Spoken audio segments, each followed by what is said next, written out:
Hakim-Hakim 12. Yefta dan Efraim.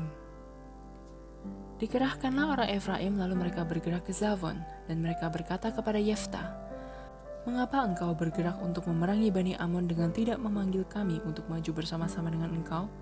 Sebab itu kami akan membakar rumahmu bersama-sama kamu." Tetapi jawab Yefta kepada mereka, "Aku dan rakyatku telah terlibat dalam peperangan yang hebat dengan Bani Amon. Lalu aku memanggil kamu, tetapi kamu tidak datang menyelamatkan aku dari tangan mereka. Ketika kulihat bahwa tidak ada yang datang menyelamatkan aku, maka aku mempertaruhkan nyawaku dan aku pergi melawan Bani Amon itu, dan Tuhan menyerahkan mereka ke dalam tanganku. Mengapa pada hari ini kamu mendatangi aku untuk berperang melawan aku?" Kemudian Yefta mengumpulkan semua orang Gilead, lalu mereka berperang melawan suku Efraim, dan orang-orang Gilead mengalahkan suku Efraim itu, sebab orang-orang itu mengatakan, "Kamulah orang-orang yang telah lari dari suku Efraim." Kaum Gilead itu ada di tengah-tengah suku Efraim dan suku Manasye.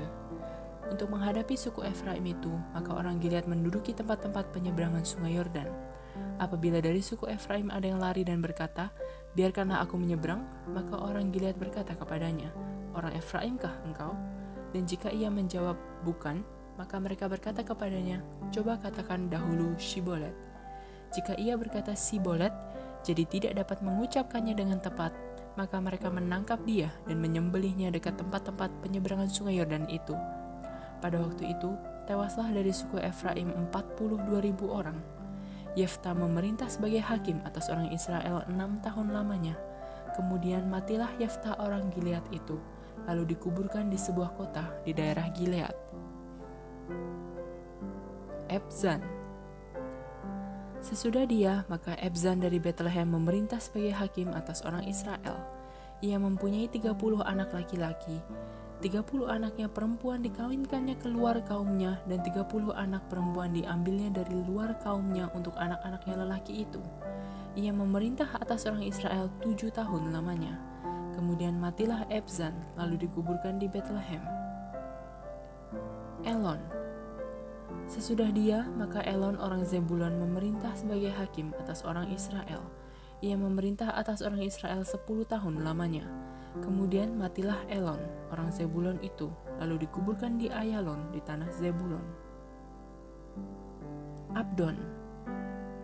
Sesudah dia, maka Abdon bin Hillel orang Piraton memerintah sebagai hakim atas orang Israel. Ia mempunyai 40 anak laki-laki dan 30 cucu laki-laki, yang mengendarai 70 ekor keledai jantan. Ia memerintah atas orang Israel 8 tahun lamanya. Kemudian matilah Abdon bin Hillel orang Piraton itu, lalu dikuburkan di Piraton di tanah Efraim, di pegunungan orang Amalek. Hakim-Hakim 13. Lahirnya Simson. Orang Israel melakukan pula apa yang jahat di mata Tuhan. Sebab itu Tuhan menyerahkan mereka ke dalam tangan orang Filistin 40 tahun lamanya. Pada waktu itu ada seorang dari Zora, dari keturunan orang Dan, namanya Manoah. Istrinya mandul, tidak beranak.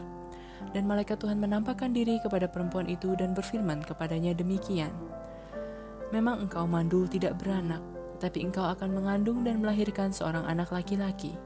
Oleh sebab itu, peliharalah dirimu, jangan minum anggur atau minuman yang memabukkan, dan jangan makan sesuatu yang haram. Sebab engkau akan mengandung dan melahirkan seorang anak laki-laki. Kepalanya takkan kena pisau cukur. Sebab sejak dari kandungan ibunya, anak itu akan menjadi seorang nazir Allah, dan dengan dia akan mulai penyelamatan orang Israel dari tangan orang Filistin." Kemudian perempuan itu datang kepada suaminya dan berkata, "Telah datang kepadaku seorang abdi Allah yang rupanya sebagai rupa malaikat Allah, amat menakutkan. Tidak kutanyakan dari mana datangnya dan tidak juga diberitahukannya namanya kepadaku. Tetapi ia berkata kepadaku, engkau akan mengandung dan melahirkan seorang anak laki-laki. Oleh sebab itu janganlah minum anggur atau minuman yang memabukkan, dan janganlah makan sesuatu yang haram. Sebab sejak dari kandungan ibunya sampai pada hari matinya, anak itu akan menjadi seorang nazir Allah." Lalu Manoah memohon kepada Tuhan, katanya, "Ya Tuhan, berilah kiranya abdi Allah yang kuutus itu datang pula kepada kami dan mengajar kami apa yang harus kami perbuat kepada anak yang akan lahir itu." Maka Allah mendengarkan permohonan Manoah. Sehingga malaikat Allah datang pula kepada perempuan itu ketika ia duduk di padang dan ketika Manoah suaminya itu tidak ada bersama-sama dengan dia. Kemudian perempuan itu segera berlari memberitahukan kepada suaminya, katanya kepadanya, "Orang yang datang kepadaku baru-baru ini menampakkan diri pula kepadaku." Lalu bangunlah Manoah dan mengikuti istrinya. Setelah sampai kepada orang itu, berkatalah ia kepadanya, "Engkaukah orang yang telah berbicara kepada perempuan ini?" Jawabnya, "Benar." Lalu kata Manoah, "Dan apabila terjadi yang kau katakan itu, bagaimanakah nanti cara hidup anak itu dan tingkah lakunya?" Jawab malaikat Tuhan itu kepada Manoah, "Perempuan itu harus memelihara diri terhadap semua yang kukatakan kepadanya. Janganlah ia makan sesuatu yang berasal dari pohon anggur. Anggur atau minuman yang memabukkan tidak boleh diminumnya, dan sesuatu yang haram tidak boleh dimakannya. Ia harus berpegang pada segala yang kuperintahkan kepadanya."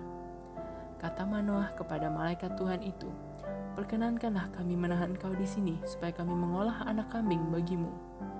Tetapi jawab malaikat Tuhan itu kepada Manoah, "Sekalipun engkau menahan aku di sini, hidanganmu itu tidak akan kumakan. Tetapi jika engkau hendak mengolahnya menjadi korban bakaran, persembahkanlah itu kepada Tuhan." Sebab Manoah tidak mengetahui bahwa dia itu malaikat Tuhan. Kemudian berkatalah Manoah kepada malaikat Tuhan itu, "Siapakah namamu?